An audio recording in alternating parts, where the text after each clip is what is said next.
ஆவணி மாத பலன்களை பார்த்துட்டு இருக்கோம் சார். அந்த வகையில் கடகராசிக்காரர்களுக்கு எப்படி சார் இருக்கு? கடகத்தில் புதன் இருந்தது அப்படின்னா கடல் கடந்து புகழ் கிடைக்கும் அப்படிங்கிறது சாஸ்திர விதி. அந்த வகையில் கடல் கடந்த பயணங்கள் அமையக்கூடியது, அல்லது கடல் கடந்த பயணங்களில் இது நாள் வரையில் இருக்கக்கூடிய தடை தாமதங்கள் விலகக்கூடியது. நிறைய பேருக்கு உத்தியோகம் போகும்பொழுது அந்த உத்தியோகத்தின் மூலமாகவே கடல் கடந்த பயணம் அமையும்.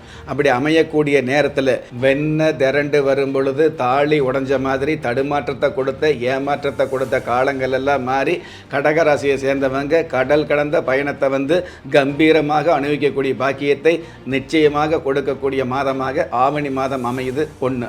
அதற்கு தகுந்த மாதிரி உத்தியோக ஸ்தானாதிபதி செவ்வாய் பகவான் 3ஆம் இடத்துல இருக்கிறதுனால கண்டிப்பாக முன்னேற்றம். உத்தியோகத்தில் உங்களுக்கு கிடைக்க வேண்டிய முன்னேற்றம், உங்களுக்கு கிடைக்க வேண்டிய மரியாதை, உங்களுக்கு கிடைக்க வேண்டிய சிறப்பு மதிப்புகள் கிடைக்கக்கூடிய மாதமாக இந்த ஆவணி மாதம் அமையும்.